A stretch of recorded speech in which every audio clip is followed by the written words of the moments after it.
अनेक विषय अच्छी जोटा अनेक लोक जानी ना बही रे अनेक विषय अच्छी जहाँ अनेक लोक जानी ना किंतु सबुठु बड़ विषय है जे स्वामीजी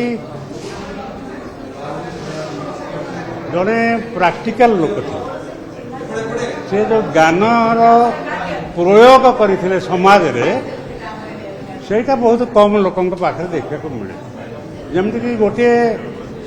वनवासी समाज को गोटे अशिक्षित समाज को केवल से शिक्षा देले तांको स्वास्थ्य केमती रहइबो ठीक कले किंबा कृषि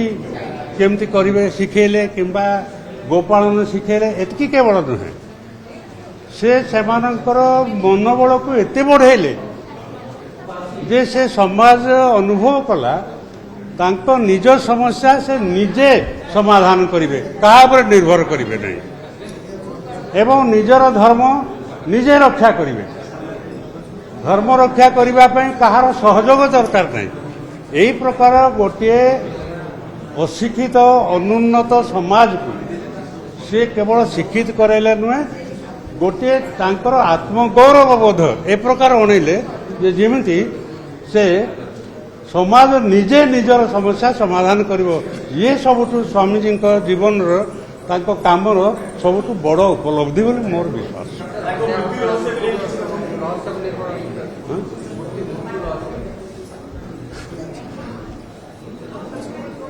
स्वामीजी को मरा जाइए एक आम समस्ते जाने से बलिदान देइचंती निजर धर्म रक्षा करने एक आम समस्त को जना अच्छे मु स्वामीजी अंतरंग संपर्क थिबा कारण मु जाने जे स्वामीजी को कौन से साधारण आतताई मारी दे ना स्वामीजी को मारिबा पई क्रिश्चियन मिशनारी मानकर गोटे विराट षड्यंत्र थिला एवं से षड्यंत्रकारी क्रिश्चियन मिशनारी माने पाद्री माने से माने षड्यंत्र करिकरी स्वामीजी को मरेइचंती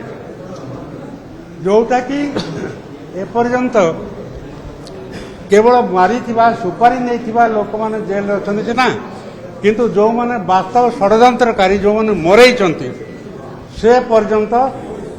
कौन सी प्रशासन पहुंची नहीं बा से माने दंडित है ना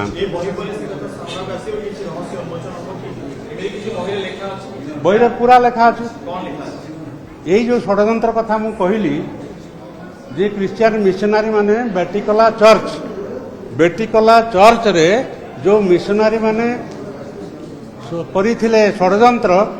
तांकर ना भी आमे देइछु रिजोल्यूशन नहीं थिले से सब रिजोल्यूशन भी देइछु ए बहिरु प्रमाण तो सब मिलिबो किंतु ये आमे तो पुलिस डिपार्टमेंट नु आमे बही लेखुछु लेखक तो एपे जो सरकार एडमिनिस्ट्रेशन पुलिस ये मानकर काम एमाने षड्यंत्र पर्दाफाश करवा उचित ये विश्वास मोर अच्छे देखु ये जो बही रे आमे कौन सी अप्रमाणिक घटना लिखिना तेणु या प्रमाण भाव में जदि पुलिस बा एडमिनिस्ट्रेशन निये ताले निश्चित भाव में बही तांको सहायक हबो एवं आवश्यक पड़े आमे स्वयं मु नायडू कमिशन पाखरे भी साक्ष्य देइथिली मु एफिडेविट देइथिली साक्ष्य देइथिली एवं से कथा कहिथिली आ एबे भी जदि एई भली आवश्यक पड़े पुणी थरे साक्ष्य देबा पई बहिर लेखक हिसाब से ताको स्वीकार करबा